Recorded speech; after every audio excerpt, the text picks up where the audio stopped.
Yo, what is going on, everybody? So this is set to be a very, very interesting debate. Very interesting debate. I'm really looking forward to this, actually, because what I've actually seen is that there's going to be, we know that this Biden-Harris administration is not a Biden administration, it's a Harris administration. Allow me to elaborate on what I'm saying here, because some people might be going, "Oh, Sydney, you're crazy here," but I reckon I'm really onto something, and I'll show you why. And administration, it's a Harris administration. Was thinking about this well and truly before, before anyone was calling it on the media. I'd already called it, and only now are people actually starting to talk about this.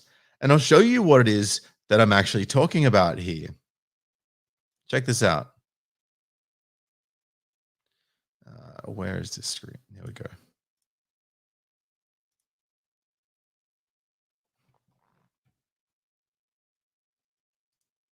Questions remain about Biden's use of teleprompters. What will your administration do to help them give them that chance? Thank you. Let's move it up here. Last week, the campaign deflected questions about what happened there. Brett, we are not going to engage. This is straight from the Trump campaign's talking points. Today, it came up again. Very clearly, the vice president uses a teleprompter. On occasion, you see it as giving a speech. 7 weeks from today, Democrats hope to elect the Biden-Harris ticket. Or is it the other way around? A Harris administration together with Joe Biden as Harris administration together with Joe Biden. What for those of you who what I just woke up from my sleep, actually. I feel like Joe Biden right now. But for those of you who have been watching me for a little while, particularly with this presidential election coming up, you would know that I've multiple times said that Kamala Harris, in fact, I even did a video of this saying Kamala Harris is the real US presidential candidate. And she's just exposed herself again here. Here we go. I'm going to play it again. Ticket. Or is it the other way around? a Harris administration together with Joe Biden as what, like a Trump administration together with Mike Pence, the guy who's just about to go up against Kamala Harris? This doesn't sound to me like Joe Biden as a US president is a Biden-Harris administration. Like it says on the wall behind them. No. It's a Harris-Biden administration. the President of the United States. That slip raised eyebrows, but it was made again today by Biden himself. Harris-Biden administration is going to relaunch that effort. Hey, Harris-Biden administration. Guys, they already know what the agenda is. They already know what's going on. The Dems already know they just want to get Biden in. They didn't put Kamala as the front runner because she was too divisive. The stuff she said in the past would come back to haunt her and it would lose her the election.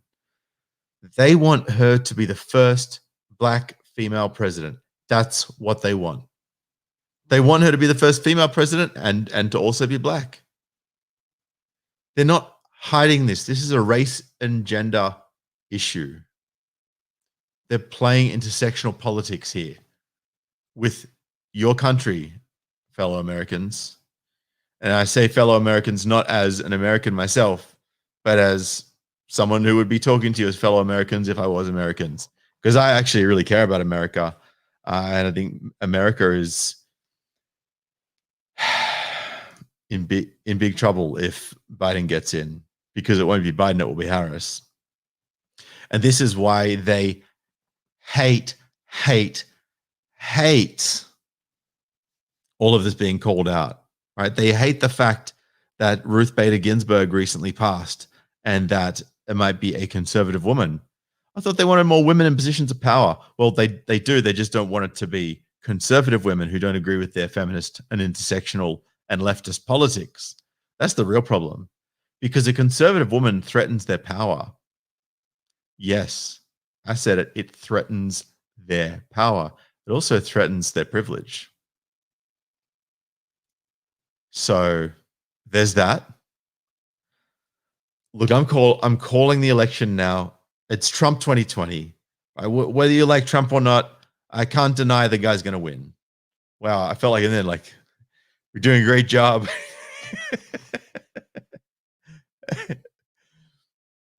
But this is what's going on, guys. This is what's actually going on, and I'm just keeping an eye on this other screen here because I can see that we've got. It's going to. Here we go. We've got the vice presidential debate is starting very, very soon. Very soon. Very, very soon. Interesting.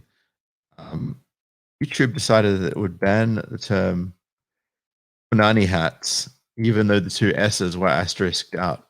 So I'm going to allow that comment because YouTube is not going to dictate the speech of my supporters. And I appreciate you guys. There we go, time in a bottle. Comment is back up, brother. And to a lot of you guys who actually who do make comments that get hidden or retracted and it doesn't say you've been put in timeout, that's actually YouTube hiding your comments. That's not me. So just letting you know that. Now, what I'm going to do now is I'm going to go grab myself a glass of water and I'm going to put on the lead up here. I'm going to share this screen so you guys can see the start of getting prepped for this debate.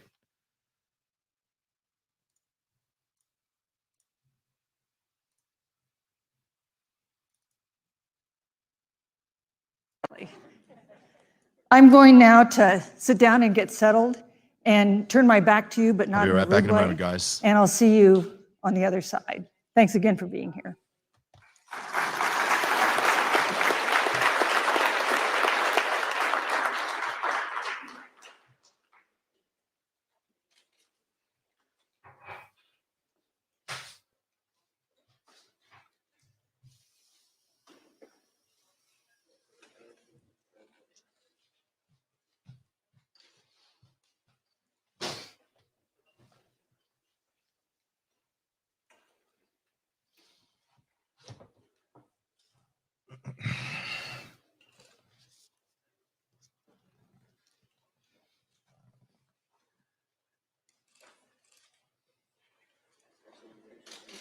All right, guys. So while we hang tight for this to start, what's going on there? Just heard something. Okay. No, all good. All good. Just hanging tight for this to start. This will be very interesting. Now, the moderator for today is a female, and I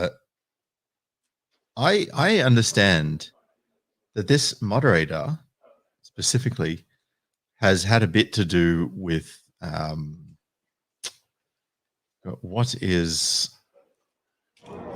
has had a bit to do with Kamala Harris.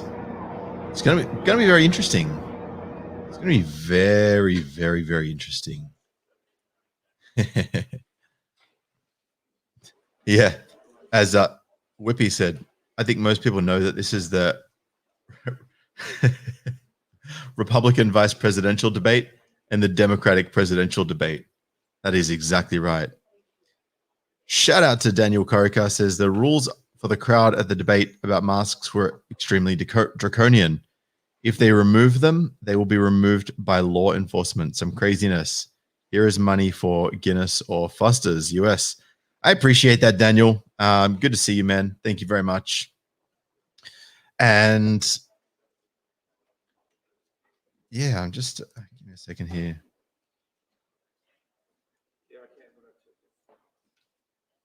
I'm just trying to see if there's actually audio in this stream. Thank you to all of you. We're set up in a way to get started. I'm very hesitant to predict. Wow, this audio is terribly low.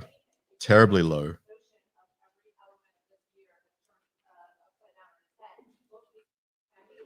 That's okay. That's okay. I'm just chatting away in the meantime here. So Time in a Bottle says this will be a more interesting debate since the real candidate is on stage. Yeah, that's exactly right. And look, I think, right, people say that the Trump versus Biden debates will win or lose the election. I actually think that the Harris versus Pence debates will win or lose the election.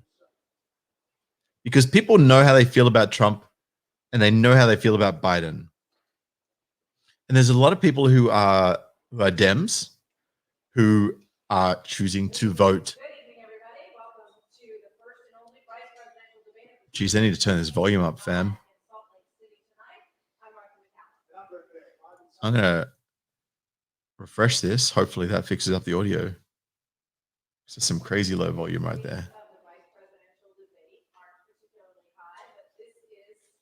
Yeah, they need to get that sorted out. Otherwise, that's going to be a problem. That's all right. I'm sure they will. Well, in the meantime, we'll just keep chatting away. Yeah, so it's going to be insane. This is going to be a real, like, I think that that's right. That's right. The moderator for today's panel has had a lot to do with Pelosi. What's the name of the moderator for today? Vice Presidential Moderator.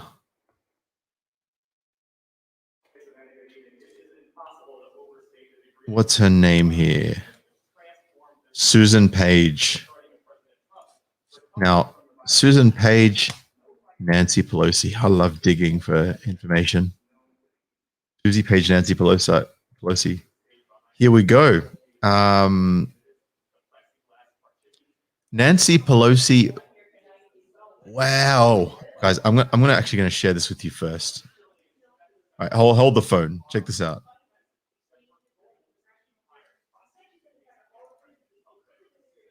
US Today's Susan Page to release Nancy Pelosi biography in April 21. So this Susan Page is today's moderator. So the person who wrote Nancy Pelosi's biography is today's moderator. This is going to be a shit show. Mark my words. Mark my words.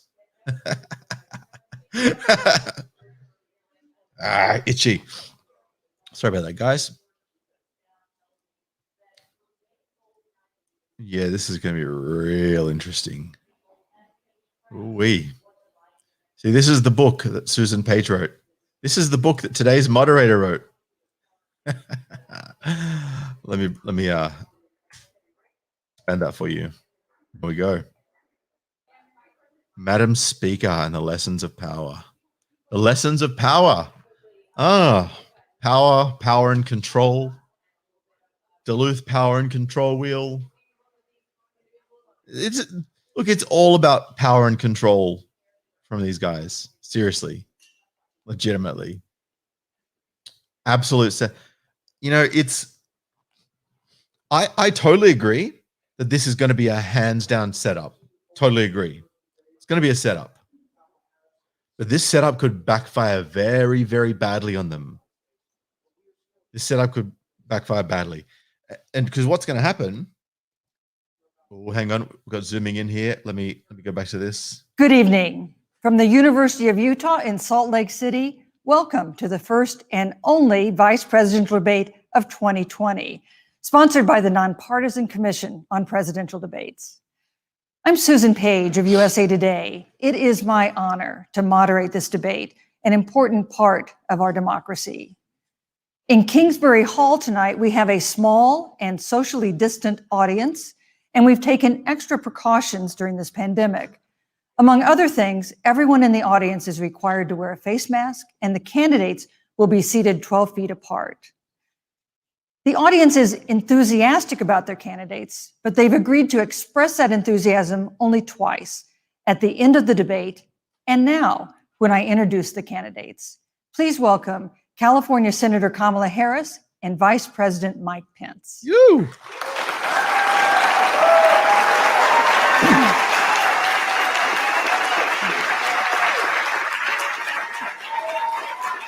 Yes, I come from a land down on the patriarch. Yes, I do. Thank you.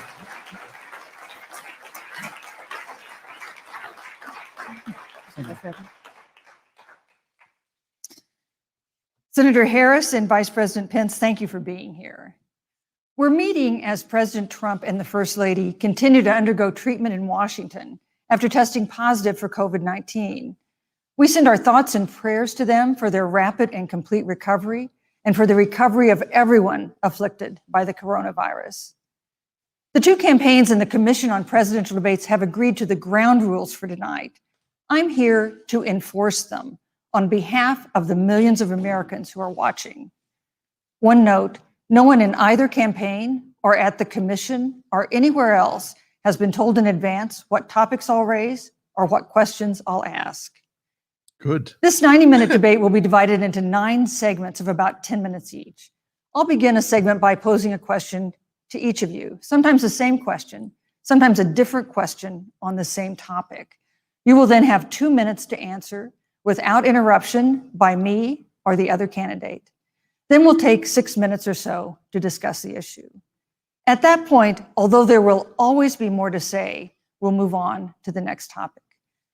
We want a debate that is lively, but Americans also deserve a discussion that is civil.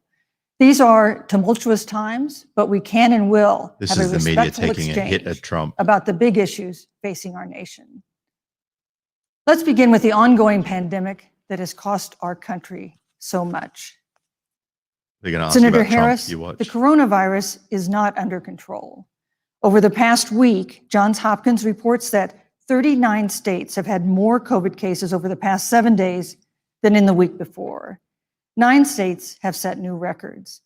Even if a vaccine is released soon, the next administration will face hard choices. What would a Biden administration do in January and February that a Trump administration wouldn't do? Would you impose new lockdowns for businesses and schools and hotspots? A federal mandate to wear masks? You have 2 minutes to respond without interruption. Thank you, Susan. Well, the American people have witnessed what is the greatest failure of any presidential administration in the history of our country. And here are the facts. 210,000 dead people in our country in just the last several months. Over 7 million people who have contracted this disease. 1 in 5 businesses closed. We're looking at frontline workers who have been treated like sacrificial workers. We are looking at over 30 million people who in the last several months had to file for unemployment. And here's the thing. On January 28th, the vice president and the president were informed about the nature of this pandemic. They were informed that it's lethal in consequence, that it is airborne, that it will affect young people, and that it would be contracted because it is airborne. And they knew what was happening and they didn't tell you. Can you imagine if you knew on January 28th, as opposed to March 13th, what they knew, what you might have done to prepare? They knew and they covered it up. The president said it was a hoax. They minimized the seriousness of it. The president said, you're on one side of his ledger if you wear a mask, you're on the other side of his ledger if you don't. And in spite of all of that, today they still don't have a plan. They still don't have a plan. Well, Joe Biden does. And our plan is about what we need to do around a national strategy for contact tracing, for testing, for administration of the vaccine, and making sure that it will be free for all. That is the plan that Joe Biden has and that I have, knowing that we have to get a hold of what has been going on, and we need to save our country.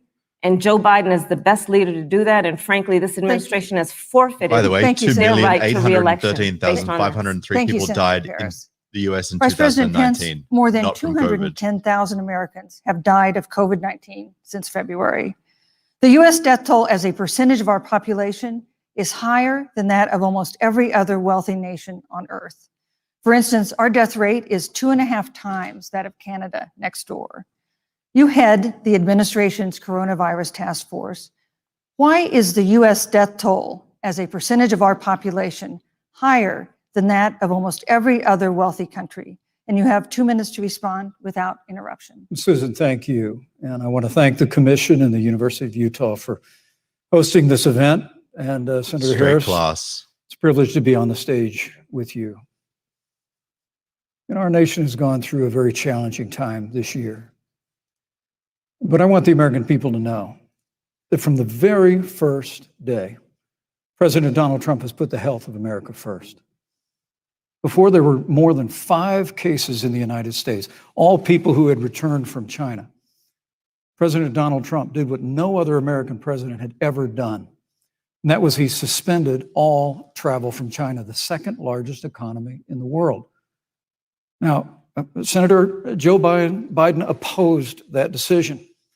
He said it was xenophobic and hysterical. But I can tell you, having led the White House Coronavirus Task Force, that decision alone by President Trump bought us invaluable time to stand up the greatest national mobilization since World War II. And I believe it saved hundreds of thousands of American lives. Because with that time, we were able to reinvent testing. More than 115 million tests have been done to date. We were able to see to the delivery of billions of supplies so our doctors and nurses had the resource and support they needed. And we began really before the month of February was out to develop a vaccine and to develop medicines and therapeutics that have been saving lives all along the way. And under President Trump's leadership, Operation Warp Speed, we believe we'll have literally tens of millions of doses of a vaccine before the end of this year. The reality is, when you look at the Biden plan, it reads an awful lot like what President Trump and I and our task force have been doing every step of the way. I mean, quite frankly, when I look at their plan that talks about advancing testing, creating new PPE, developing a vaccine, it looks a little bit like plagiarism, which is something Joe Biden knows a little bit about. I think the American people know that this is a president who has put the health of America first, and the American people, I believe with my heart, can be proud of the sacrifices they have made. It's saved countless American lives. Senator Harris, would you like to respond? Absolutely. Whatever the vice president is claiming the administration has done, clearly it hasn't worked. When you're looking at over 210,000 dead bodies in our country, American lives that have been lost, families that are grieving that loss. And you know, the vice president is the head of the task force and knew on January 28th how serious this was. And then thanks to Bob Woodward, we learned that they knew about it. And then when that was exposed, the vice president said, when asked, well, why didn't y'all tell anybody? He said, because the president wanted people to remain calm. Well, let's get no, but Susan, this is important. Susan, I want to add, but here. Mr. Vice President, I'm speaking. I'm speaking.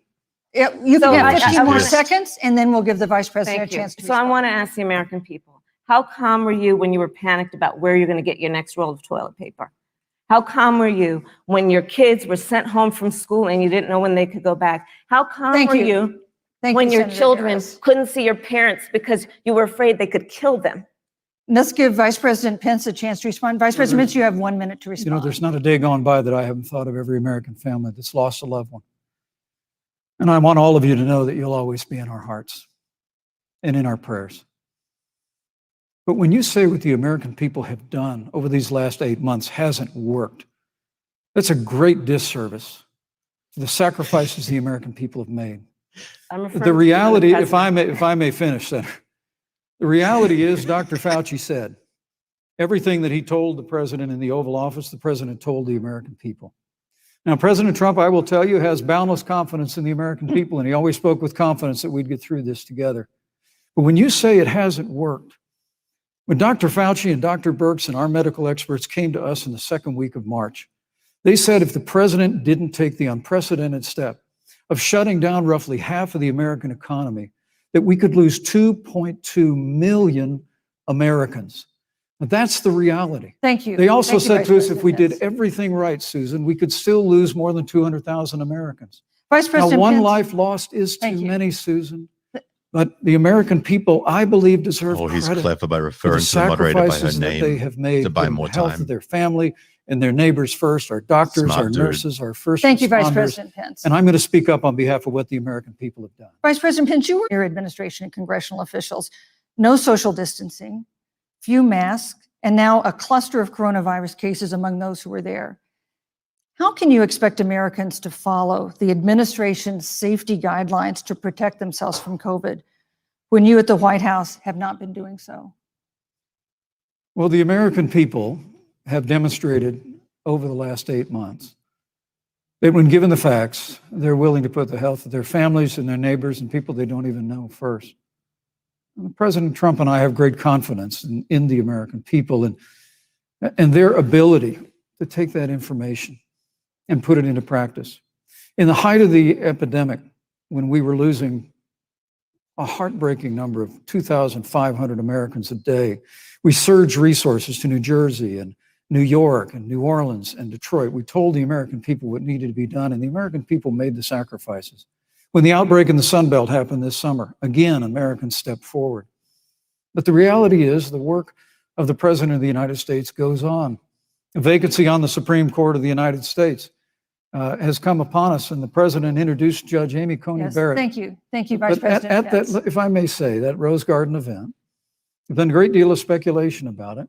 My wife Karen and I were there and honored to be there. Many of the people who were at that event, Susan, actually were tested for coronavirus. And it was an outdoor event, which all of our scientists regularly and routinely advise. The difference here is President Trump and I trust the American people to make choices in the best interest of their health. Joe Biden and Kamala Harris consistently talk about mandates, and not just mandates with the coronavirus, but a government takeover of health care. Thank you. Thank you. The Green New Deal, all government control. We're about freedom and respecting the freedom of the American people. Let's talk about respecting the American people. You respect the American people when you tell them the truth. You respect the American people when you have the courage to be a leader, speaking of those things that you may not want people to hear, but they need to hear so they can protect themselves. But this administration stood on information that if you had as a parent, if you had as a worker, knowing you didn't have enough money saved up, and now you're standing in a food line because of the ineptitude of an administration that was unwilling to speak the truth to the American people. So let's talk about caring about the American people. The American people have had to sacrifice far too much because of the incompetence of this administration. It is asking too much of the people. Susan, we talked about it is asking too much of the people. That they would not be equipped with the information they need to help themselves to protect their parents and their children. Kamala Harris, Senator Harris, I'm sorry. It's fine, I'm Kamala. No, you're Senator Harris to me. For life to get back to normal, Dr. Anthony Fauci and other experts say that most of the people who can be vaccinated need to be vaccinated. But half of Americans now say they wouldn't take a vaccine if it was released now. If the Trump administration approves a vaccine before or after the election, should Americans take it, and would you take it? Ooh. If the public health professionals, if Dr. Fauci, if the doctors tell us that we should take it, I'll be the first in line to take it. Absolutely. But if Donald Trump tells us that we should take it, I'm not taking it. Vice President Pence, there have been a lot of repercussions from this pandemic. In recent days, the president's diagnosis of COVID-19 has underscored the importance of the job that you hold and that you are seeking. That's our second topic tonight. It's the role of the vice president. One of you will make history on January 20th. You will be the vice president to the oldest president the United States has ever had. Donald Trump will be 74 years old on Inauguration Day. Joe Biden will be 78 years old. That already has raised concerns among some voters, concerns that have been sharpened by President Trump's hospitalization in recent days. Vice President Pence, have you had a conversation or reached an agreement with President Trump about safeguards or procedures when it comes to the issue of presidential disability? And if not, do you think you should? You have 2 minutes without interruption. Well, Susan, thank you. Although I would like to go back. I think we need to move on to the issue. Well, thank you, but I would like to go back because the reality is that we're going to have a vaccine, Senator, in record time, in unheard of time, in less than a year. We have 5 companies in phase 3 clinical trials, and we're right now producing tens of millions of doses.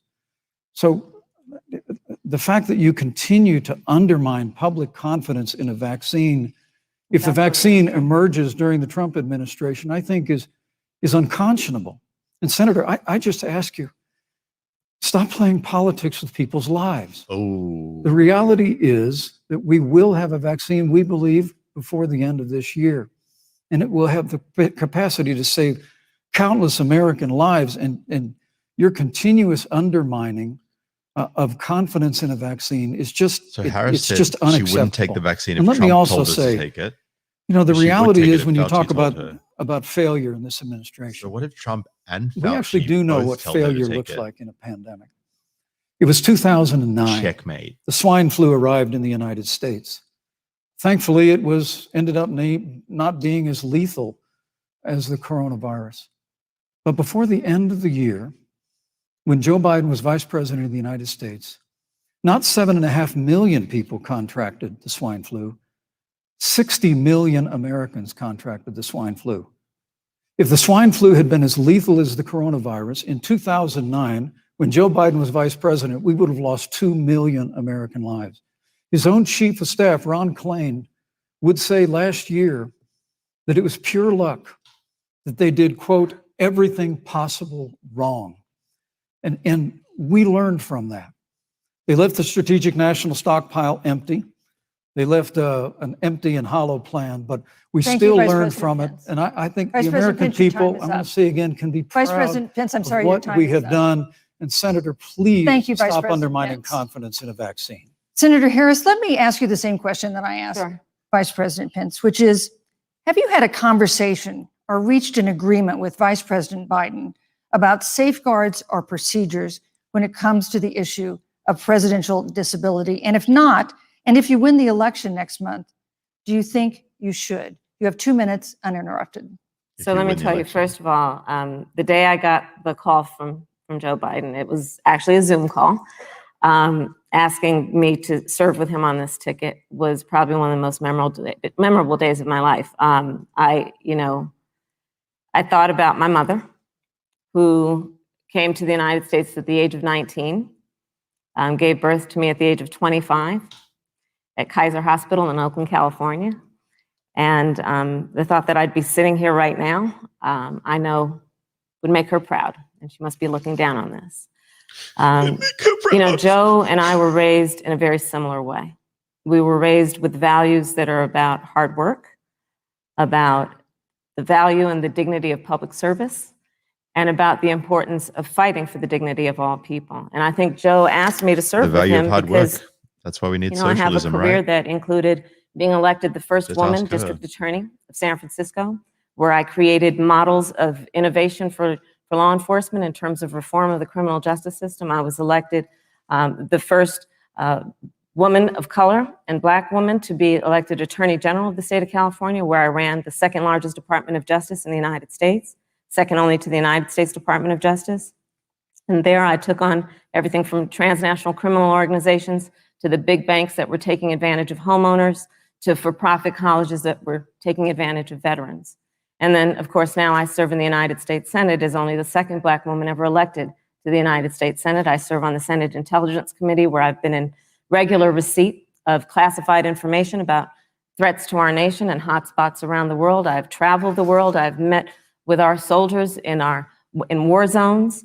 And I think Joe has asked me to serve with him because he knows that we share a purpose, which is about lifting up the American people. And after the 4 years that we have seen of Donald Trump unifying our country around our common values and principles. Thank you, Senator Harris. Neither President Trump nor Vice President Biden has released a sort of detailed health information that had become the modern norm until the 2016 election.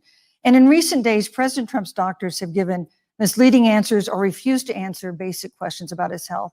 And my question to each of you in turn is this information voters deserve to know? Vice President Pence, would you like to go first? Well, Susan, thank you. And let me say on behalf of the President and the First Lady, how moved we've all been by the outpouring of prayers and concern for the President. And I do believe it's emblematic of the prayers and the concern that have ushered forth for every American impacted by the coronavirus. The care the President received at Walter Reed Hospital, the White House doctors, was exceptional.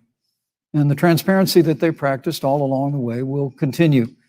The American people have a right to know about the health and well-being of their President, and will continue to do that.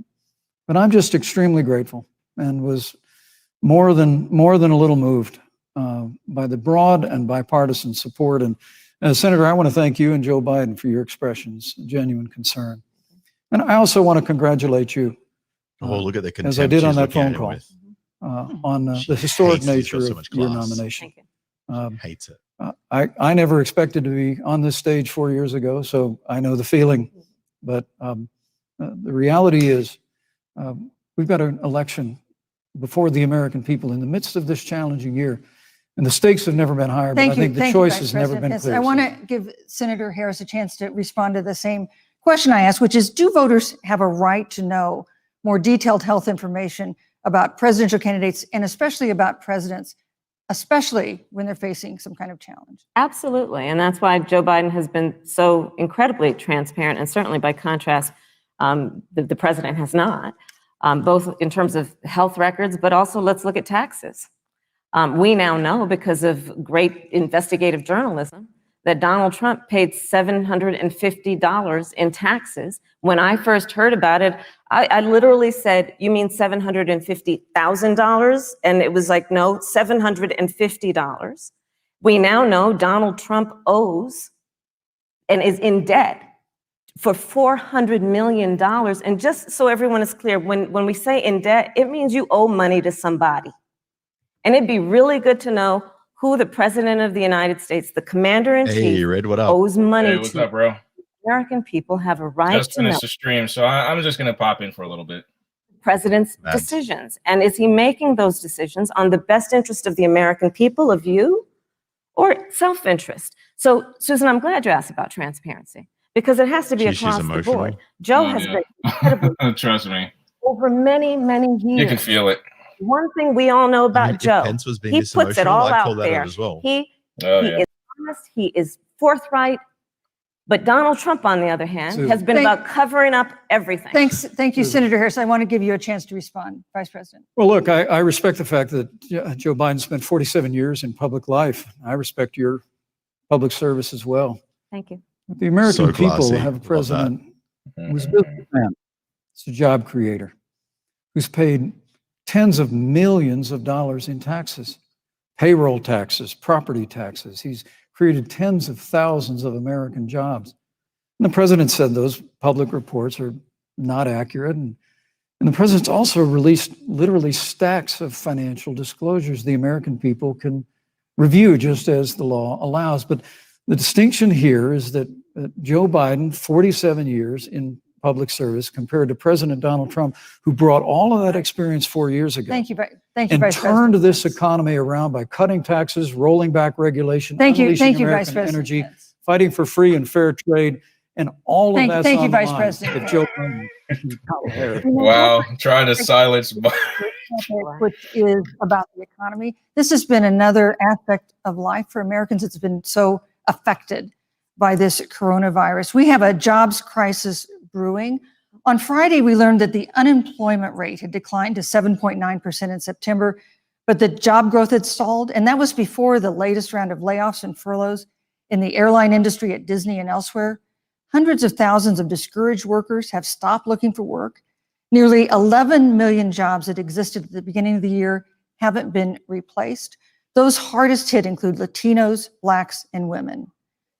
Senator Harris. Always us. Always us. Always a proposed new vagina. programs to Always, boost always us, man. new spending by raising $4 trillion in taxes on wealthy individuals and corporations. Some economists warn that could curb entrepreneurial ventures that fuel growth Yeah, and it create could. jobs. Yeah, Raising not wrong with that. recovery at risk, and you have 2 minutes to answer uninterrupted. Thank you. On the issue of the economy, I think there couldn't be a more fundamental difference between Donald Trump and Joe Biden. Here we Joe go. Biden believes you measure the health and the strength of America's economy based on the health and the strength of the American worker and the American family. Oh, yeah. On the other hand, you have Donald Trump, who measures the strength of the economy based on how rich people are doing. Why he passed a tax bill Oh, boy. 1%, and the biggest Who wrote the bill? leading to Right? a $2 trillion deficit that the American people are going to have to pay for. On day one, Joe Biden will repeal that tax bill. He'll get rid of it. And what he'll do with the money is invest it in the American people. And through a plan that is about investing in infrastructure, something that Donald Trump said he would do. I remember hearing about some infrastructure week. I don't think it ever happened. But Joe Biden will do that. He'll invest in infrastructure. It's about upgrading our roads and bridges, but also investing in clean energy and renewable The bridges that energy. protesters are going to block. Joe is going to invest that money Look, man. around innovation. And guess who's going to have to pay for that? Believed in science. Taxpayer. People And who invested contribute to in the That's economy. me. So that we Taxpayer, that's me. leader on the globe. Joe Biden will use that money to invest in education. So, for example, Invest in for free- folks who want to free go to a indoctrination two-year for community everyone. college, it will be free. If you come from a family that makes less than $125,000, you'll go to a public university for free. Oh, We'll make sure yes, yes. you have student loan debt. I It's want my free shit, man. I want my free shit. about the economy. Please give it to About me. investing in the people of our country, So the as rich opposed people to need to pay passing a more tax tax. bill, which have the free- benefit and of the letting not so American rich people need to get more corporations shit for free. go offshore So we can basically to do balance their everyone business. out. Thank you, Senator Harris. Vice President Pence, your administration has been predicting a rapid and robust recovery. And like, if But the latest economic report the thing suggests about a that's not degree is happening. it's meant to give you an Should edge in Americans employment. be If braced everyone for has an a degree, economic nobody that has is a going to degree. take not Well, the months? thing is that everyone's not going to get a degree. Not everyone's going to be a scholar at the end of the day. Right. America had gone through the slowest economic recovery since the Great Depression. Because when Joe Biden was vice president, they tried to tax and spend and regulate and bail our way back to a growing economy. President Trump cut taxes across the board. Despite what Senator Harris says, the average American family of four had $2,000 in savings in taxes. And with the rise in wages that occurred, most predominantly for blue-collar, hardworking Americans, the average household income for a family of four increased by $4,000 following President Trump's tax cuts. But America, you just heard Senator Harris tell you, on day one, Joe Biden's going to raise your taxes. It's really remarkable to think, Susan.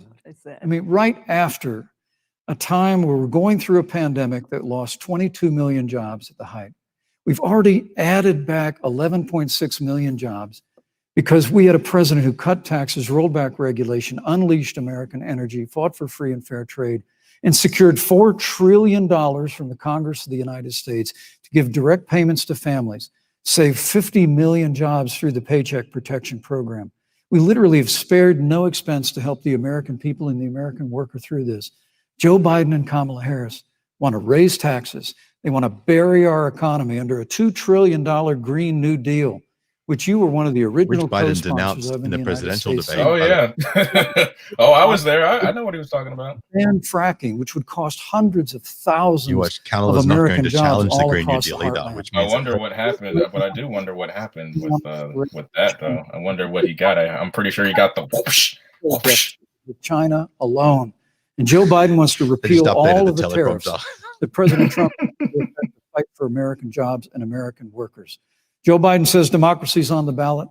Make no mistake about it, Susan. The American economy, the American comeback is on the ballot with 4 more years of growth Thank you. and opportunity, Thank you, 4 Vice more years President. of President Donald Trump. 2021 Thank is you, going to Vice be the President biggest Pence. economic year in the history of this country. Thank you, Vice President Pence. Senator Harris. Wow, they just don't want him to talk at all. Debate, but I think this is supposed to be a debate based on It's facts. like they want Kamala to talk so much more than Mike. Anybody who makes less than He said $400,000 he's a going to year. repeal the Trump tax cuts. Mr. Vice President, I'm speaking. Well, I'm speaking. be important if you said the Wow. truth. Wow. Joe Biden said twice in the debate last week that he's going to repeal the Trump tax cuts. That was tax cuts that gave the average working family $2,000 in a tax break every single year. That is, Senator, that is that's the math. absolutely not true. That is he tax only bill- cutting? Is he only going to repeal part of the Trump tax cuts? If you don't mind letting me finish, we can then have a conversation. Please. Okay. Oh, Has okay. Joe Biden will not raise taxes on anyone who makes less than $400,000 a year. He has been very clear about that. Joe Biden will not end fracking. He has been very clear about that. Yeah. Joe he sure Biden has. is the one who, during the Great Recession, was responsible for the Recovery Act that brought America back. And now the Trump-Pence administration wants to take credit when they rode the coattails of Joe Biden's success for the economy that they had at the beginning of their term. Of course, now the economy is a complete disaster. But Joe Biden, on the one hand, did that. On the other hand, you have Donald Trump, who has reigned over a recession that is being compared to the Great Depression. On the one hand, you have Joe Biden, who was responsible with President Barack Obama for the Affordable Care Act, which brought health care to over 20 million Americans and protected people with pre-existing conditions. And what it also did is it saved those families who otherwise were going bankrupt because of hospital bills they could not afford. On the other hand, you have Americans still can't afford their bills, their medical bills. Trying to get rid of the Affordable Care Act, which means that you will lose protections if you have pre-existing conditions. And this is very important, Susan. Yes. And we need to give Vice President. I'd just like to, he interrupted me, and I'd like to just finish, please. Wow. If you have a pre-existing condition, heart disease, diabetes, breast cancer, they're coming for you.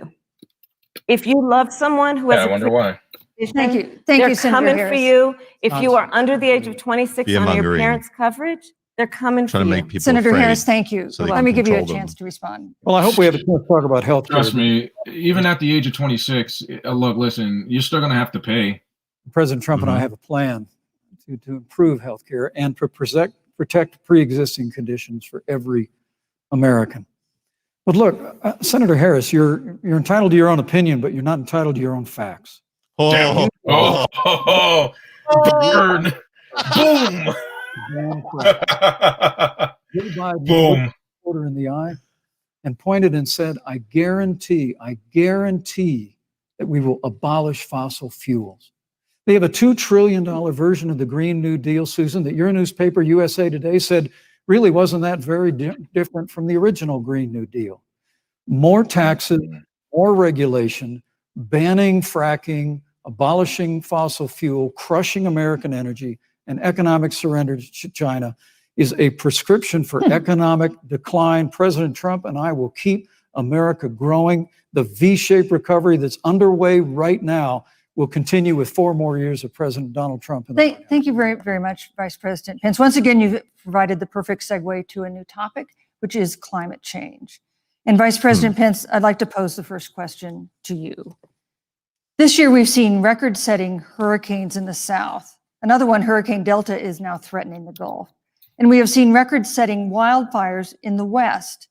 Do you believe, as the scientific community has concluded, that man-made climate change has made wildfires bigger, hotter, and more deadly, and have made hurricanes wetter, slower, and more damaging? You have 2 minutes uninterrupted. Thank you, Susan. Well, first, I'm very proud of our record on the environment and on conservation. According to all of the best estimates, our air and land are cleaner than any time ever recorded, and our water is among the cleanest in the world. And just a little while ago, the president signed the Outdoors Act. It's the largest investment in our public lands and public parks in 100 years. So President Trump has made a commitment to conservation and to the environment. Now, with regard to climate change, the climate is changing. But the issue is, what's the cause and what do we do about it? President Trump has made it clear that we're going to continue to listen to the science. Now, Joe Biden and Kamala Harris would put us back in the Paris Climate Accord. They'd impose the Green New Deal, which would crush American energy, would increase the energy costs of American families in their homes, and literally would crush American jobs. And President Trump and I believe that the progress that we have made in a cleaner environment has been happening precisely because we have a strong free market economy. You know, what's remarkable is the United States has reduced CO2 more than the countries that are still in the Paris Climate Accord, but we've done it through innovation. And we've done it through natural gas and fracking, which, Senator, the American people can go look at the record. I know Joe Biden says otherwise now, as you do, but the both of you repeatedly committed to abolishing fossil fuel and banning fracking. And so by creating the kind of American innovation, we're actually steering toward a stronger and better environment. With regard to wildfires, President Trump and I believe that forest management has to be front and center, and even Governor Gavin Newsom from your state has agreed we've got to work on forest management And with Oh, from regard to your state. hurricanes, the National Oceanic Administration tells us that actually as difficult as they are, Thank you, Vice President. there are no more hurricanes today than Thank there you. were 100 years ago. Thank you. But many of the climate alarmists President Pence, use I'm sorry, your time hurricanes is up. and wildfires to try and Thank sell you, their Vice bill of President goods of a Pence. Green New Deal. And President Trump and I are going to always put Thank you, American Vice jobs and President American Pence. workers first. Senator Harris, as the Vice President mentioned, you co-sponsored the Green New Deal in Congress. But Vice President Biden said in last week's debate that he does not support the Green New Deal. But if you look at the Biden-Harris campaign website, it describes the Green New Deal as a crucial framework. What exactly would be the stance of a Biden-Harris administration toward the Green New Deal? You have 2 minutes uninterrupted. Sure. Ooh, this So will be good. first of Oh all, boy. repeat, and the American people. Hey, is it just me or is it cutting out? Yeah, it just cut out on me. Yeah, no, I can. You can still hear me, yeah. I can still hear you. Yeah. Okay, yeah. No, I think it just cut out. I think And it's to come- probably. Joining me is all. Oh, hang on. That was another. Let me just see if I can refresh this window, shall I? Yeah, go ahead.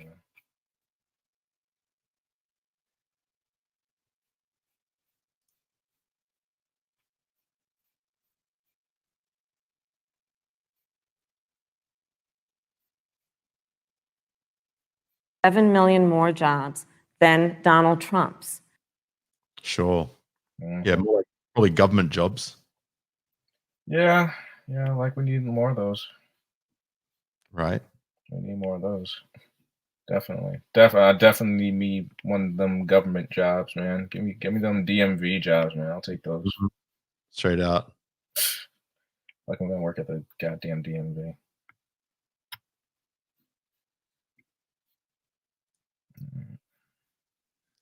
Man, what is going on with this? I don't know. I have no idea. I thought it was my internet. I was like, oh shit. Let me see if my internet's acting up, but I don't think it is. But all right. Oh boy, I think I might call it a day with this, man. I thank you for letting me come on, bro. All good, man. My pleasure. My pleasure. Oh, yeah, definitely. We'll chop it up again real soon. Sounds good, bro. Look after yourself. All right, you too, man. All right, bye. What is going on with this? I'm just going to check to see if it's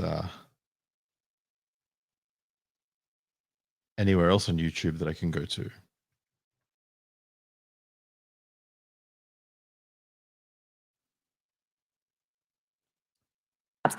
Donald Trump, when asked about the wildfires in California, and the question was, There we the go. science is telling us this. You know what Donald Trump said? Science doesn't know. So let's talk about who is prepared to lead our country over the course of the next 4 years on what is an existential threat to us as human beings. Joe is about saying we're going to invest that in renewable energy. It's going to be about the Existential threat, creation of my millions ass. of jobs. We will achieve net zero emissions by 2050, carbon neutral by 2035. Joe has a plan. This has been a lot of talk from the Trump administration, and really it has been to go backward instead of forward. We will also re-enter. Hey, come back.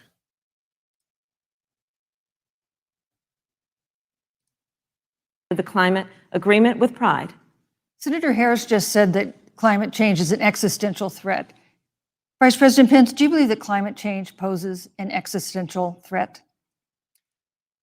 As I said, Susan, the climate is changing. We'll follow the science. But once again, Senator Harris is denying the fact that they're going to raise taxes on every American. Joe Biden said twice in the debate last week that on day one, he was going to repeal the Trump tax cuts. Those tax cuts delivered $2,000 in tax relief to the average family of four across America. And with regard to banning fracking, I just recommend that people look at the record. You yourself said repeatedly that you would ban fracking. You were the first Senate co-sponsor of the Green New Deal. And while Joe Biden denied the Green New Deal, Susan, thank you for pointing out, the Green New Deal is on their campaign website. And as USA Today said, it's essentially the same plan as you co-sponsored with AOC when she submitted it in the Senate. And you That's just right. heard the senator say that she's going to resubmit America to the Paris Climate Accord. Look, the American people have always cherished our environment. We'll continue to cherish it. We've made great progress reducing CO2 emissions through American innovation and the development of natural gas through fracking. We don't need a massive $2 trillion Green New Deal that would impose all new mandates on American businesses and American families. Thank you. Joe Biden wants us to Thank you, Vice retrofit President. 4 million Thank you, Vice American President. business Yes. buildings. It makes no sense. It will cost jobs. President Trump Thank is you, going to Vice put President. America Yes. first. He's going to put jobs first, and we're going to take care of our environment and follow the science. Thank But you, So Vice balanced on and the issue of calculated. I love jobs, that. Senator Harris. let's talk about that. The vice president earlier referred to it as part of what he thinks is an accomplishment, the president's trade war with China. You lost that trade war. You lost it. What ended up You lost happening it. is because of a so-called trade war with China, America lost 300,000 manufacturing jobs. Manufacturing jobs. Farmers have experienced bankruptcy because of it. We are in a manufacturing recession because of it. Manufacturing And recession. when we look at where this administration has been, there are estimates that by the end of the term of this administration, they will have lost more jobs than almost any Lost more other jobs. presidential administration. And the American people know what I'm talking about. You know, I think about 20-year-olds. You know, we have a 20-year-old, a 20-something-year-old who are coming out of high school and college right now, and you're wondering, is there going to be a job there for me? We're looking at people who are Not with the trying gender to studies figure degree, out they won't how be. they're going to pay rent by the end of the month. Almost half of American renters are worried about whether they're going to be able to pay rent by the end of the month. This is where the economy is in America right now, and it is because of the catastrophe and the failure of leadership of this administration. Thank you, Senator Harris.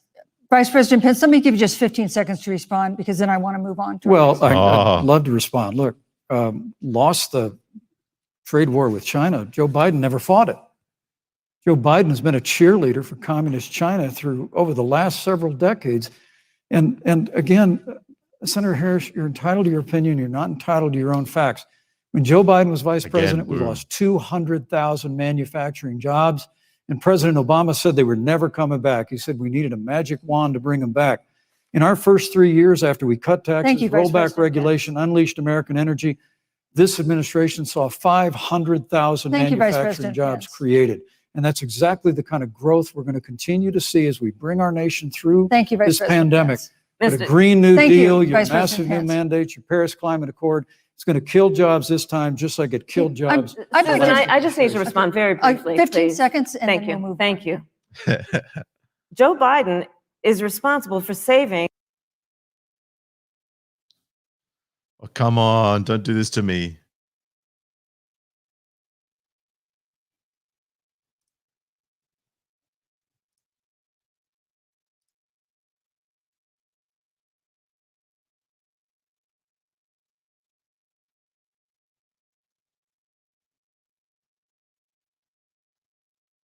Yeah, that would have been awesome. Just trying to drop the quality there in case it was a latency issue, but it's actually just an issue with this particular video by the looks of it.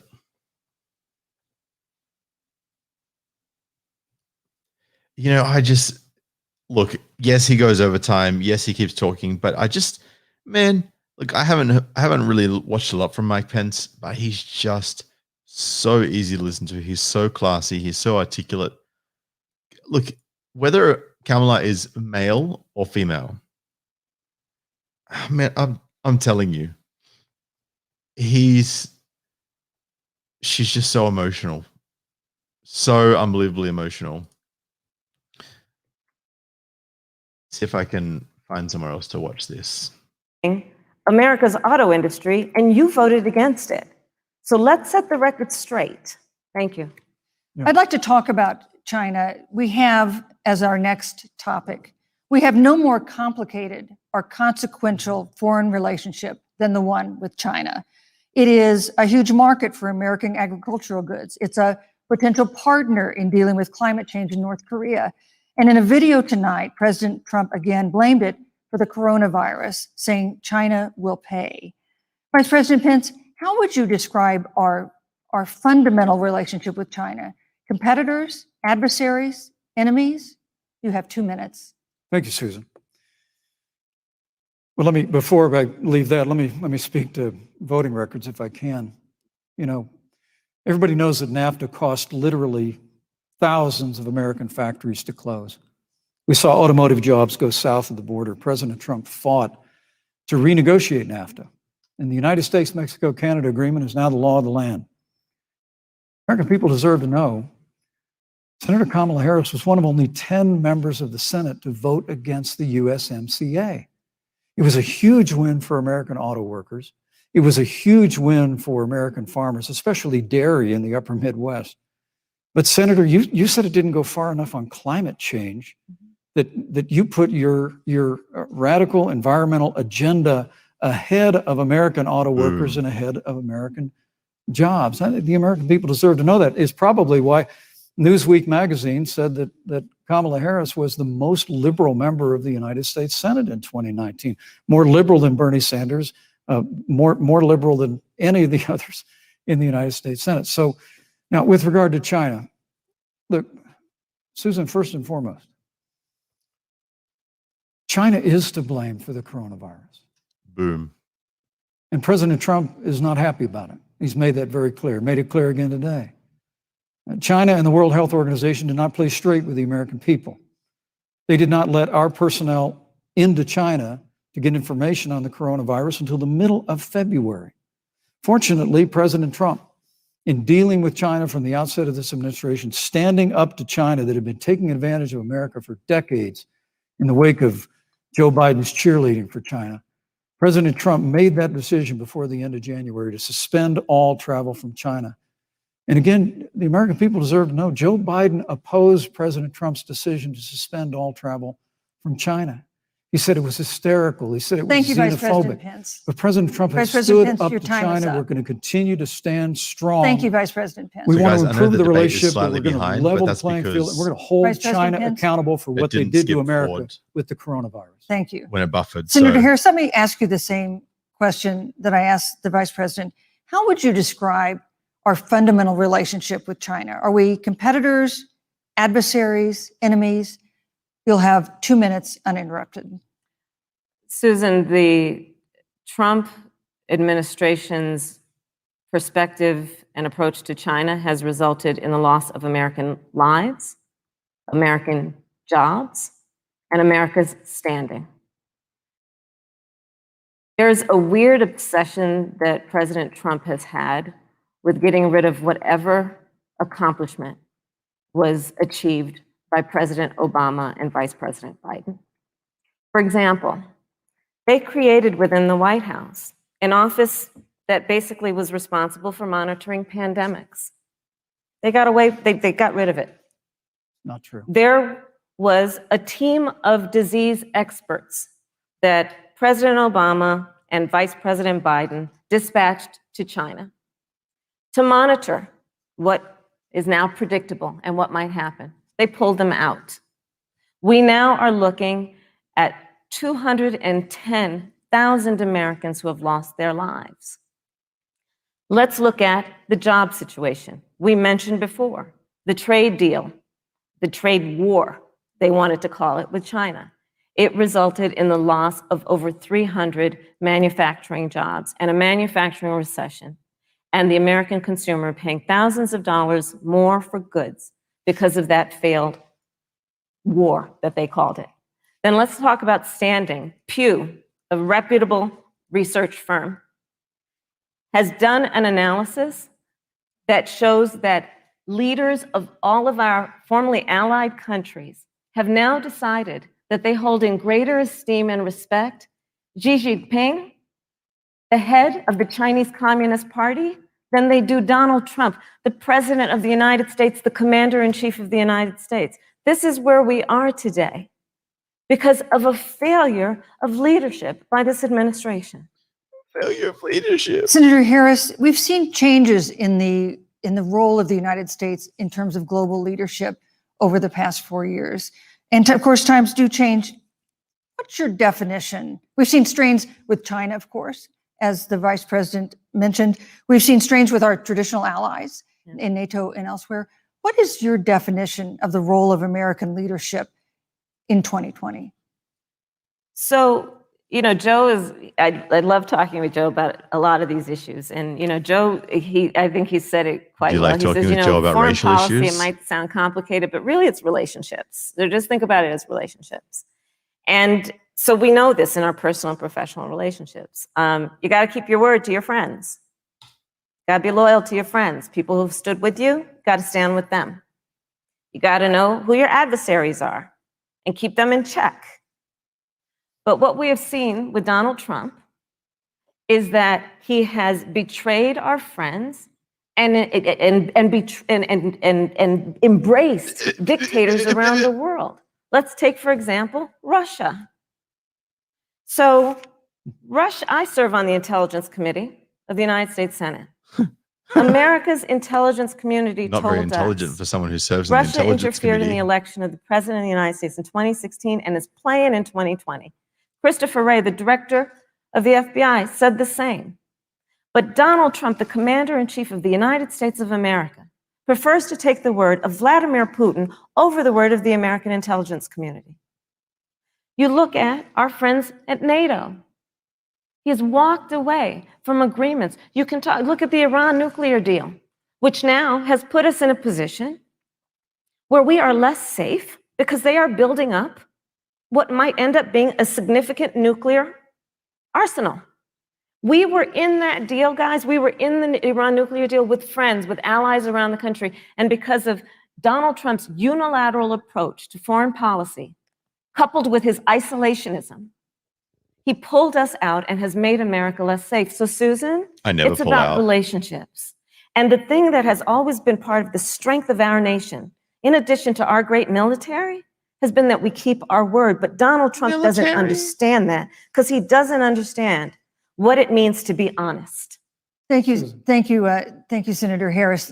Vice President Pence, let me give you a chance to respond. Well, thank you. Well, President Trump kept his word when we moved the American embassy to Jerusalem, the capital of the state of Israel. When Joe Biden was vice president, they promised to do that, and they never did. We've stood strong with our allies, but we've been demanding. NATO is now contributing more to our common defense than ever before, thanks to President Trump's leadership. We've strengthened our alliances across the Asia-Pacific, and we've stood strong against those who would do us harm. You know, when President Trump came into office, ISIS had captured an area of the Middle East the size of Pennsylvania.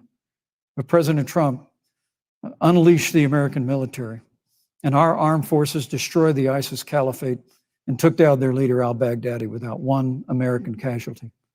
Al-Baghdadi was responsible for the death of thousands.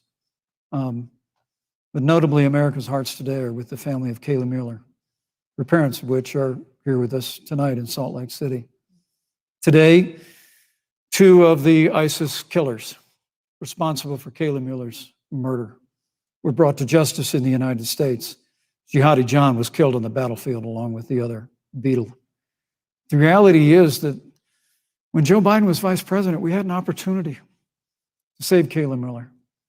It breaks my heart to reflect on it, but the military came into the Oval Office, presented a plan. They said they knew where Kayla was. Baghdadi had held her for 18 months, abused her mercilessly before they killed her. But when Joe Biden was vice president, they hesitated for a month. And when armed forces finally went in, it was clear she'd been moved 2 days earlier. And her family says with a heart that broke the heart of every American that if President Donald Trump had been president, they believe Kayla would be alive today. Thank you, Vice Look, President. we destroyed the ISIS caliphate.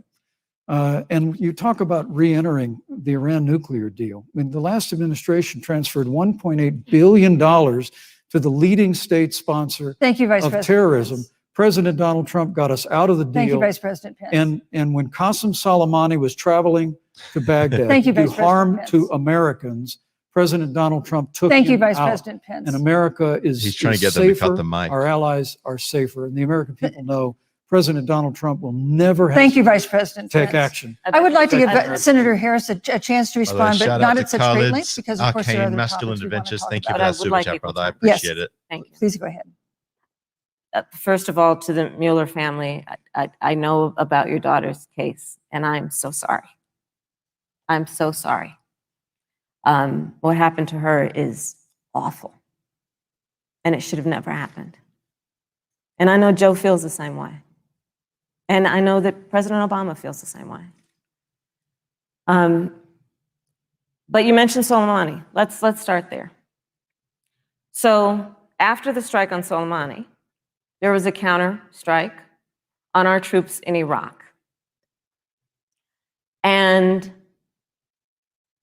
they suffered serious brain injuries. And do you know what Donald Trump dismissed them as? Headaches. And this is about a pattern of Donald Trump's, where he has referred to our men who are serving in our military as suckers and losers. That's bullshit. That's Donald fake Trump, news. who went to Arlington Cemetery That was a leftist media lie. and stood above the graves of our fallen heroes Leftist media lie. and said, what's in it for them? She needs to stop watching CNN. Because of course, he only thinks about what's in it for him. Let's take what he said about John McCain, a great American hero. And Donald Trump says he doesn't deserve to be called a hero because he was a prisoner of war. And this is very important when you want to talk about who is the current commander-in-chief and what they care about and what they don't care about. Public reporting that Russia had bounties on the heads Russia of American soldiers. And you know what a bounty is? It's somebody puts a price on your head and they will pay it if you are killed. And Donald Trump had talked at least 6 times to Vladimir Putin and never brought up the subject. Joe Biden would never do that. Joe Biden would, but Joe Biden would hold Russia to account for any threat to our nation's security or to our troops who are sacrificing their lives for the sake of our democracy and our safety. Thank you, Senator Harris. This is such an important issue, but we have other important issues as well. And Susan, I want to make sure we have a chance I really have to talk respond about, to that. Look, she has 15 seconds because well, I got to we're have trying more to than keep. that. Look, well, I'm sorry, but Vice President Pence, you've had more time than she's had so far. Slanders against President Donald Trump regarding men and women of our armed forces are absurd. I'm sorry, Vice President My son Pence. is a captain in the United Yes. States Marine Corps. My son-in-law is deployed in the United States Navy. I can assure all of you, with sons and daughters serving in our military, President Donald Trump not only respects but reveres all of those who serve in our armed forces, and any suggestion otherwise is ridiculous. Thank you, Vice President Pence. The Vice American President people Pence, deserve, Susan, Vice the President American Pence, people I deserve to didn't, know. Vice President that- Pence, I did not, excuse me, Susan, the I did American not people create deserve the to rules know for tonight. Joe Biden. Your and Trump- campaigns agreed to the rules for tonight's debate with the Commission on Presidential Debates. I'm here to enforce them, which involves moving from one topic to another, giving roughly equal time to both of you, Go right which is what I'm trying very hard to do. Go right ahead. So I want to go ahead and move to the next topic, which is an important one, as the last topic was, and that is the Supreme Court. On Monday, the Senate Judiciary Committee is scheduled to open hearings on Amy Coney Barrett's nomination to the Supreme Court. Senator Harris, you'll be there as a member of the committee. Her confirmation would cement the court's conservative majority and make it likely open to more abortion restrictions, even to overturning the landmark Roe v. Wade ruling. Access to abortion would then be up to the states. Vice President Pence, you're the former governor of Indiana. If Roe v. Wade is overturned, what would you want Indiana to do? Would you want your home state to ban all abortions? You have 2 minutes, uninterrupted. Well, thank you for the question, but I'll use a little bit of my time to respond to that very important issue before. The American people deserve to know Qasem Soleimani, the Iranian general, was responsible for the death of hundreds of American service members. When the opportunity came, we saw him headed to Baghdad to kill more Americans. President Trump didn't hesitate, and Qasem Soleimani is gone. But you deserve to know that Joe Biden and Kamala Harris actually criticized the decision to take out Qasem Soleimani. It's really inexplicable. But with regard to Joe Biden, it's explainable. Because history records that Joe Biden actually opposed the raid against Osama bin Laden. It's absolutely essential that we have a commander-in-chief who will not hesitate to act to protect American lives and to protect American service members. And that's what you have in President Donald Trump. Now, with regard to the Supreme Court of the United States, let me say President Trump and I could not be more enthusiastic about the opportunity to see Judge Amy Coney Barrett become Justice Amy Coney Barrett. She's a brilliant woman, and she will bring a lifetime of experience and a sizable American family to the Supreme Court of the United States. And our hope is, in the hearing next week, unlike Justice Kavanaugh received with treatment from you and others, we hope she gets a fair hearing. Shots and we fired. particularly hope that we don't see the kind of attacks on her Christian faith that we saw before. I mean, the Democrat chairman of the Judiciary Committee before, when Judge Barrett was being confirmed for the Court of Appeals, expressed concern that the dogma of her faith lived loudly in her. Dick Durbin of Illinois said that it was a concern. Senator, I know one of our judicial nominees, you actually attacked because they were a member of the Catholic Knights of Columbus, just because the Knights of Columbus holds pro-life views and Thank you. pro-marriage views. Thank you, Vice President Pence. So Your my time hope is is up. that when the hearing takes place, Thank you, Vice President Pence. that Judge Amy Coney Barrett will be respected, Thank you, treated Vice President respectfully, Pence. voted and confirmed Thank to the you. Supreme Court of the United States. Senator Harris, you're the senator from and former Attorney General of California. So let me ask you a parallel question to the one I posed to the Vice President. If Roe v. Wade is overturned, what would you want California to do? Would you want your home state to enact no restrictions on access to abortion? And you have 2 minutes uninterrupted. Thank you, Susan. First of all, Joe Biden and I are both people of faith, and it's insulting to suggest that we would knock anyone for their faith. And in fact, Really? Joe, if elected, will be only the second practicing Catholic as president of the United States. On the issue of this nomination, Joe and I are very clear, as are the majority of the American people. We are 27 days before the decision about who will be the next president of the United States. And, you know, before, when this conversation has come up, you know, it's been about election year or election time. We're literally in an election. Over 4 million people have voted. People are in the process of voting right now. And so Joe has been very clear, as the American people are. Let the American people fill that seat in the White House, and then we'll fill that seat on the United States Supreme Court. And to your point, Susan, the You didn't get issues to make the rules, before us cupcake. couldn't be more serious. There's the issue of choice, and I will always fight for a woman's right to make a decision about her own body. It should be her decision and not that of Donald Trump and the Vice President, Michael Pence. But let's also look at what else is before the court. It's the Affordable Care Act. Like, literally in the midst of a public health pandemic, when over 210,000 people have died and 7 million people probably have what will be in the future considered a pre-existing condition because you contracted the virus. Donald Trump is in court right now trying to get rid of the Affordable Care Act. And I said it before, and it bears repeating.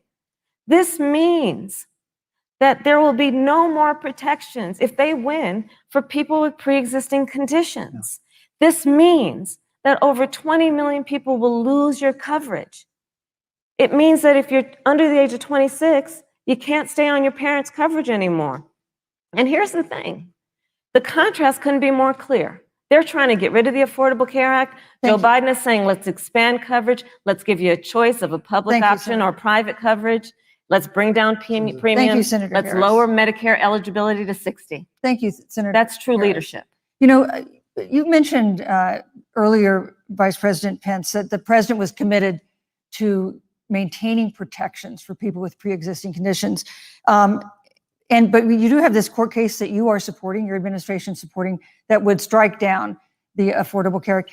The president says, President Trump says that he's going to protect people with pre-existing conditions, but he has not explained how he would do that. And that was one of the toughest nuts to crack when they were passing the Affordable Care Act. So tell us specifically, how would your administration protect Americans with pre-existing conditions to have access to affordable insurance if the Affordable Care Act is struck down? Well, thank you, Susan. But let me just say, addressing your very first question, I couldn't be more proud to serve as vice president to a president who stands without apology for the sanctity of human life. I'm pro-life. I don't apologize for it. And this is another one of those cases where there's such a dramatic contrast. Joe Biden and Kamala Harris support taxpayer funding of abortion all the way up to the moment of birth. Late-term abortion. They want to increase funding to Planned Parenthood of America. Now, for our part, I would never presume how Judge Amy Coney Barrett would rule on the Supreme Court of the United States, but we'll continue to stand strong for the right to life. When you speak about the Supreme Court, though, I think the American people really deserve an answer, Senator Harris. Are you and Joe Biden going to pack the court if Judge Amy Coney Barrett is confirmed? I mean, there have been 29 vacancies on the Supreme Court during presidential election years, from George Washington to Barack Obama. Presidents have nominated in all 29 Dems want to cases. increase the Supreme But Court to 11 your party seats. is actually openly advocating adding seats to the Supreme Court, which has had There it is. 9 seats for 150 years, if you don't get your way. This is a classic case of if you can't win by the rules, you're going to change the rules. Now, you've refused to answer the question. Joe Biden has refused to answer the question. So I think the American people would really like to know, if Judge Amy Coney Barrett is confirmed at the Supreme Court of the United States, are you and Joe Biden, if somehow you win this election, going to pack the Supreme Court to get your way? I'm so glad we went through a little history lesson. Let's do that a little more. In 1864. Well, I'd like you to answer the question. No, Mr. Yes, Vice President, I'm please. speaking. Very I'm fast. speaking. Okay. Wow. In 1864, one of the, I think, speaking. political heroes, certainly of the president, I assume if you also, Mr. Vice President, is Abraham Lincoln. Mhm. Abraham Lincoln was up for re-election, and it was 27 days before the election, and a seat became open on the United States Supreme Court. Abraham Lincoln's party was in charge not only of the White House, but the Senate. But Honest Abe said it's not the right thing to do. The American people deserve to make the decision about who will be the next president of the United States, and then that person can select who will serve for a lifetime on the highest court of our land. And so Joe and I are very clear. The American people are voting right now, and it should be their decision about who will serve on this most important body for a lifetime.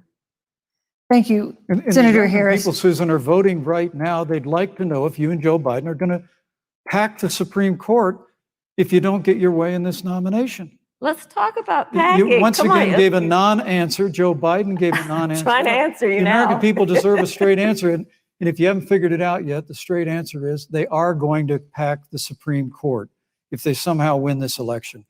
Men and Mr. women, Vice I President, got to think tell you, it's- people across this country, if you cherish our Supreme Court, if you cherish the separation of powers, you need to reject the He's saying Biden-Harris it, giving ticket. her an Come opportunity to November say the no. 3rd, If she doesn't re-elect say President no, Donald Trump. then it's and we'll proven that stand he's by right. that separation of powers in a 9-seat Supreme Very Court. Yeah, good let's talk strategy. about packing the court then.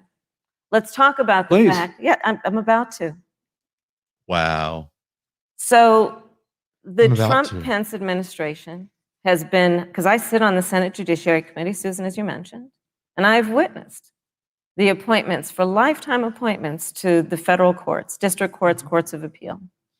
People who are purely ideological, people who have been reviewed by legal professional organizations and found to have been not competent, are substandard. And do you know that of the 50 people who President Trump appointed to the Court of Appeals for lifetime appointments, not one is Black? This is what they've been doing. You want to talk about packing a court? Let's have that discussion. All right, thank you. Thank you, Senator. Let's go on and talk about the issue Still haven't of answered the question. racial justice. I just want the record to reflect she never answered the question. So I think Thank maybe you. the next debate, Joe Biden will answer the question. Thank you- But I think thank the you. American people know the answer. Thank you, Vice President. In March, Breonna Because if they Taylor, a get 11, 26-year-old then that would- emergency room and then they technician in give Louisville, two was shot and Democrat killed after police officers executing a nominees, search then that would warrant make in a it 50-50 narcotics down the line. investigation broke into her apartment. Instead of conservative dominated. The police said they identified themselves. Taylor's boyfriend said he didn't hear them do that. He used a gun registered to him to fire a shot, which wounded an officer. The officers then fired more than 20 rounds into the apartment. They say they were acting in self-defense. None of them have been indicted in connection with her death. Senator Harris, in the case of Breonna Taylor, was justice done? You have 2 minutes. I'm going to say no. I don't believe so. And I've talked with Breonna's mother, Tamika Palmer, and her family. And her family deserves justice. She was a beautiful young woman. She had as her life goal to become a nurse, and she wanted to become an EMT to first learn what's going on out on the street so she could then become a nurse and save lives. And her life was taken unjustifiably and tragically and violently. And it brings me to, you know, the 8 minutes and 46 seconds that America witnessed, during which an American man was tortured and killed under the knee of an armed, uniformed police officer. And people around our country of every race, of every age, of every gender, perfect strangers to each other, marched shoulder to shoulder, arm in arm, fighting for us to finally achieve that ideal of equal justice under law. And I was a part of those peaceful protests. And I believe strongly that, first of all, we are never going to condone violence, but we always must fight for the values that we hold dear, including the fight to achieve our ideals. And that's why Joe Biden and I have said on this subject, look, and I'm a former career prosecutor. I know what I'm talking about. Bad cops are bad for good cops. We need reform of our policing in America and our criminal justice system, which is why Joe and I will immediately ban chokeholds and carotid holds. George Floyd would be alive today if we did that. We will require a national registry for police officers who break the law. We will, on the issue of criminal justice reform, Gonna make police afraid. get rid of private prisons. Do what they got to do. And cash bail. And Thank we you. will decriminalize marijuana. And Thank we you, will Senator Harris. we will expunge the records of those who have Thank you, been Senator convicted police of doing their marijuana. job, This maybe Thank you, is time Senator for Harris. leadership Overzealously on a and decriminalize drugs. tragic Great issue Senator Harris, of your time unarmed is up. Black people in America. who have Thank you, been Senator killed. Unbelievable. Harris. Vice President Pence, let me pose the same question to you. In the case of Breonna Taylor, was justice done? You have 2 minutes uninterrupted. Well, our heart This will be breaks good. for the loss of any innocent American life. And the family of Breonna Taylor has our sympathies. But I trust our justice system, a grand jury that refused the evidence. And it really is remarkable that as a former prosecutor, you would assume that an impaneled grand jury looking at all the evidence got it wrong. But you're entitled to your opinion, Senator. I think, look, and with regard to George Floyd, there's no excuse for what happened to George Floyd. And justice will be served. But there's also no excuse for the rioting and looting that followed. I mean, it really is astonishing. Flora Westbrook is with us here tonight in Salt Lake City. Just a few weeks ago, I stood at what used to be her salon. Was burned to the ground by rioters and looters. And Flora is still trying to put her life back together. And I must tell you, this presumption that you hear consistently from Joe Biden and Kamala Harris, that America is systemically racist. And that, as Joe Biden said, that he believes that law enforcement has an implicit bias against minorities, is a great insult to the men and women who serve in law enforcement. And I want everyone to know who puts on the uniform of law enforcement every day that President Trump and I stand with you. Is that a fly on Pence's head? And it is remarkable that when Senator Tim Scott tried to pass a police reform bill, brought together a group of Republicans and Democrats, Senator Harris, you got up and walked out of the room. And then you filibustered Senator Tim Scott's bill on the Senate floor that would have provided new accountability, new resources. Look, we don't have to choose between supporting law enforcement, improving public safety, and supporting our African American Thank you, neighbors Vice and President. all of our minorities. Under President Trump's leadership, Thank you, we'll Vice President always Harris. stand with law enforcement, and we'll do what we've done Vice from day President Pence, one, and thank that's you. Your time improve is the up. lives of African Americans. Thank you, Vice Record President Pence. unemployment, record Vice investments in President Pence, your time education, is and we'll up. fight for school choice for all of our members. Thank you, Vice I'd President. like to respond. School choice for all, Senator I agree. Harris. I will not sit here and be lectured by the Vice President on what it means to enforce the laws of our country. I am the only one on this stage who has personally prosecuted everything from child sexual assault to homicide. I'm the only one on this stage who has prosecuted the big banks for taking advantage of America's homeowners. I'm the only one on this stage who prosecuted for-profit colleges for taking advantage of our veterans. And the reality of this is that we are talking about an election in 27 days, where last week, the President of the United States took a debate stage in front of 70 million Americans and refused to condemn white supremacists. Not true. And Oh my God, this it old wasn't chestnut. like he didn't have a chance. He's denounced it. He so didn't do many it, and then he times. doubled down. And So then many he said, times. when pressed, stand back, stand by. And this is a part of a pattern of Donald Trump's. He called Mexicans rapists and criminals. He instituted as his first act a Muslim ban. On the issue of Charlottesville, where people were peacefully protesting the need for racial justice, where a young woman was killed. And on the other side, there were neo-Nazis carrying tiki torches, shouting racial epithets, anti-Semitic slurs.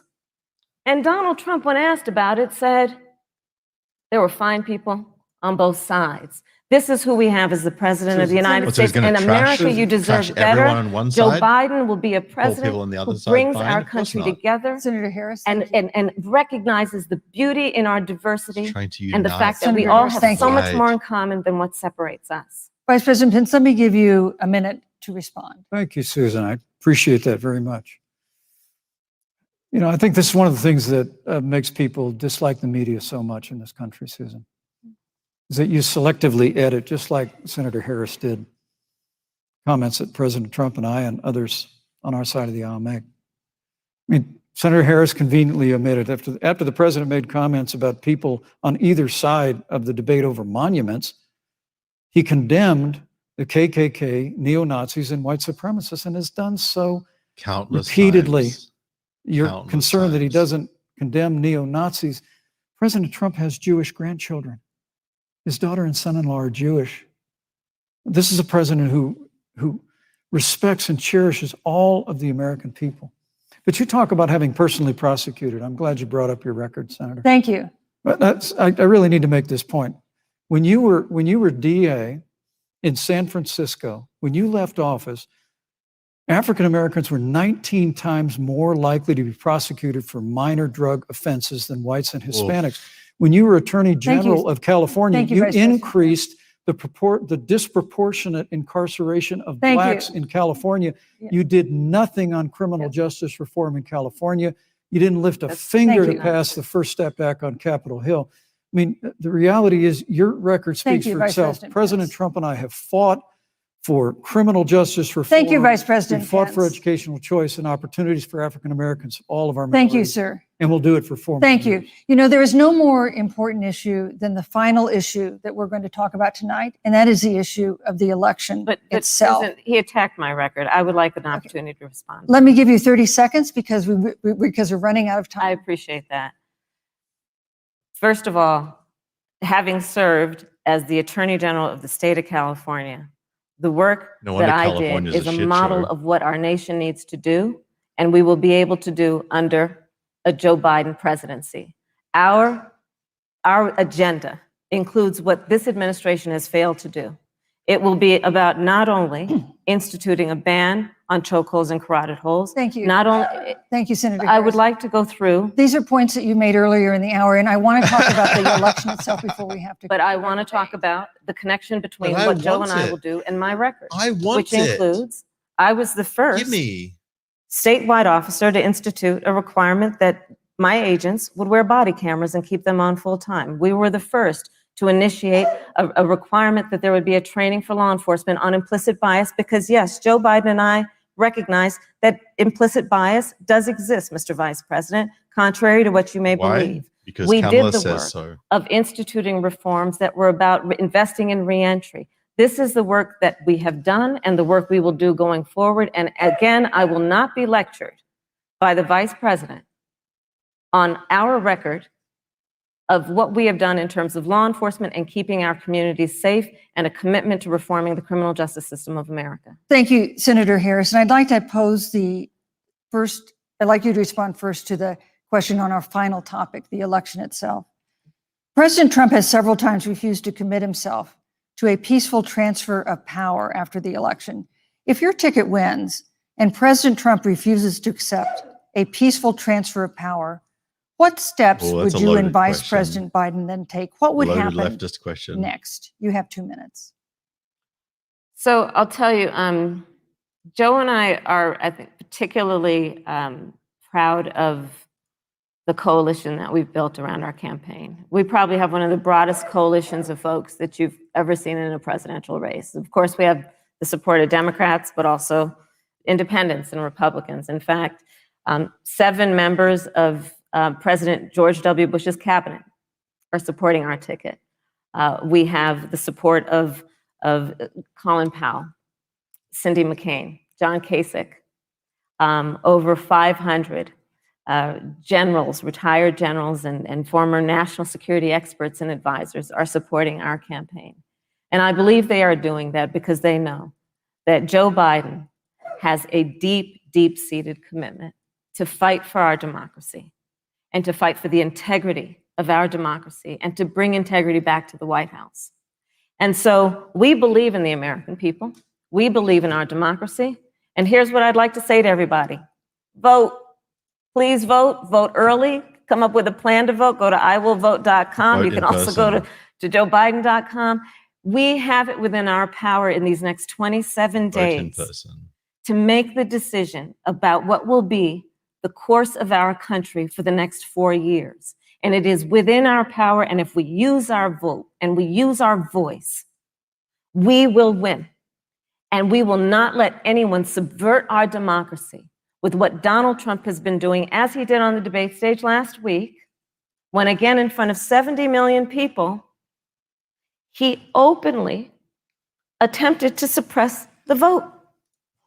Joe Biden, on the other hand, on that same debate stage, because clearly Donald Trump doesn't think he can run on a record because it's a failed record, Joe Biden on that stage said, hey, just please vote. So I'll repeat what Joe said. Please vote. Thank you, Senator. Vice President Pence, President Trump has several times refused to commit himself to a peaceful transfer of power after the election. If Vice President Biden is declared the winner and President Trump refuses to accept a peaceful transfer of power, what would be your role and responsibility as Vice President? What would you personally do? You have 2 minutes. Well, Susan, first and foremost, I think we're going to win this election. Because while Joe Biden and Kamala Harris rattle off a long litany of the establishment in Washington, D.C., an establishment that Joe Biden's been a part of for 47 years, President Donald Trump has launched a movement of everyday Americans from every walk of life. And I have every confidence that those same Americans that delivered that historic victory in 2016, they see this president's record where we rebuild our military, we revived our economy through tax cuts and rolling back regulation, fighting for fair trade, unleashing American energy. We appointed conservatives to our federal courts at every level. And we stood with the men and women of law enforcement every single day. And I think that movement of Americans has only grown stronger in the last 4 years. But when you talk about accepting the outcome of the election, I must tell you, Senator, your party has spent the last 3.5 years trying to overturn the results of the last election. It's amazing. When Joe Biden was vice president of the United States, the FBI actually spied on President Trump and my campaign. I mean, there were documents released this week that the CIA actually made a referral to the FBI documenting that those allegations were coming from the Hillary Clinton campaign. And of course, we've all seen the avalanche, what you put the country through for the better part of 3 years until it was found that there was no obstruction, no collusion, case closed. And then Senator Harris, you and your colleagues in the Congress tried to impeach the President of the United States over a phone call. And now Hillary Clinton has actually said to Joe Biden that in her words, under no circumstances should he concede the election. So let me just say, I think we're going to win this election. President Trump and I are fighting every day in courthouses to prevent Joe Biden and Kamala Harris from changing the rules and creating this universal mail-in voting that will create a massive opportunity for voter fraud. And we have a free and fair election. We know we're going to have confidence in it. And I believe in all my heart that President Donald Trump's going to be reelected for 4 more years. You know, I've written all the questions that I've asked tonight, but for the final question of the debate, I'd like to read a question that someone else wrote. The Utah Debate Commission asked students in the state to write essays about what they would like to ask you. And I want to close tonight's debate with the question posed by Brecklin Brown. She's an 8th grader at Springville Junior High in Springville, Utah. 8th graders in And here's politics. What she wrote. This will Quote, be good. when I watch the news, all I see is arguing between Democrats and Republicans. When I watch the news, all I see is citizen fighting against citizen. When I watch the news, all I see are 2 candidates from opposing parties trying to tear each other down.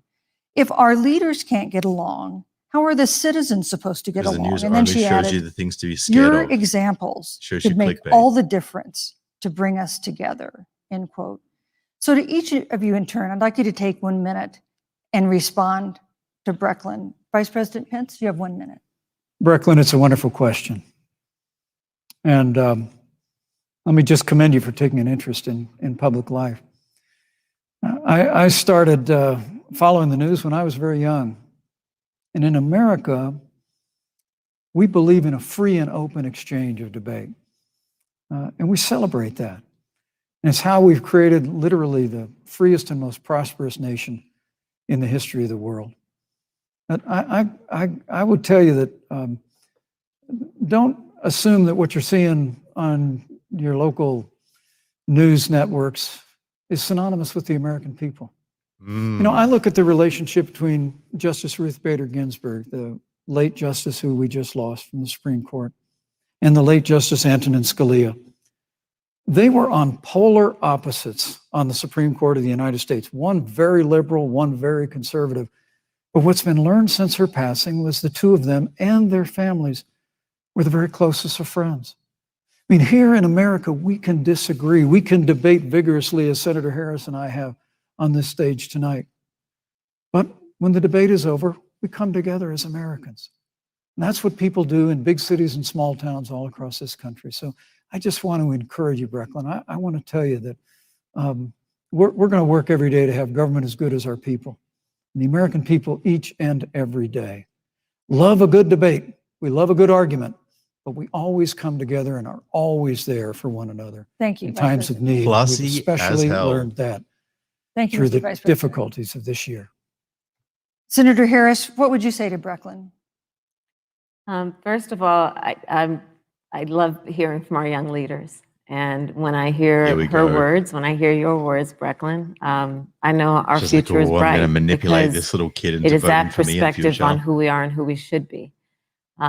That is a sign of leadership and is something we should all aspire to be. And that, you know, that brings me to Joe. Joe Biden, one of the reasons that Joe decided to run for president is after Charlottesville, which we talked about earlier.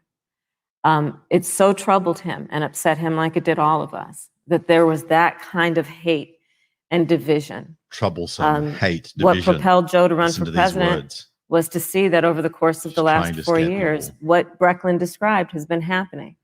Joe has a long-standing reputation of working across the aisle and working in a bipartisan way.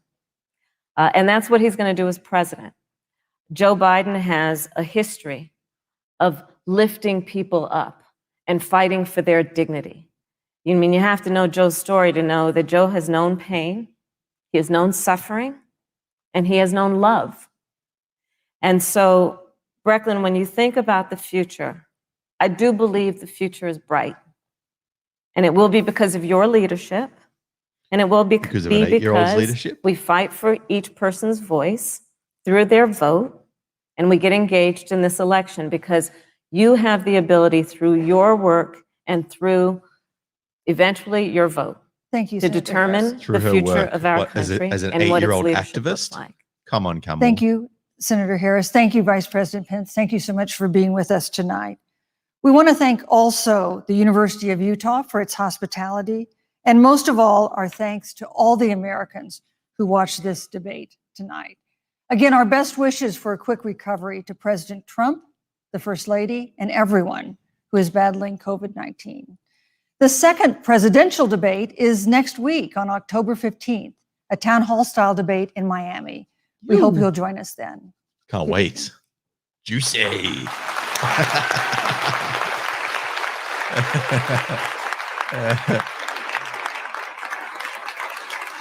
All right. Guys, what did you think of that? That was interesting. That was very interesting. Oh man, look, I'm just gonna change this StreamYard tab over here, so I'm actually looking towards the camera now. That was an interesting debate. Look, you can split hairs over who won the presidential debate. Some say Trump, some say Biden, some say both of them sucked. Yeah, I gotta say I wasn't. Look, I can't say I was overly impressed with either of the people from last week. At least Trump didn't say anything that was blatantly dishonest that I could pick up. That's not to say there wasn't anything, but there might be something. And yes, I will be streaming the next debate next week. I'm gonna do that. So do stick around for that. I will make sure that I schedule it about an hour in advance. So guys, please come over and check that out. Thank you again to Khaled's Arcane Masculine Adventures for your super chat. I appreciate it. But yeah, look, Pence absolutely smashed that out of the park. Smashed it out of the park. There was not even a single point in there. Like, for example, when you look at the presidential debate, there was bits where I was like, oh yeah, Biden, look, he did all right on that point. I gotta give him props. But there was nothing that I could give Kamala props for. Right? The whole time she was passive aggressive.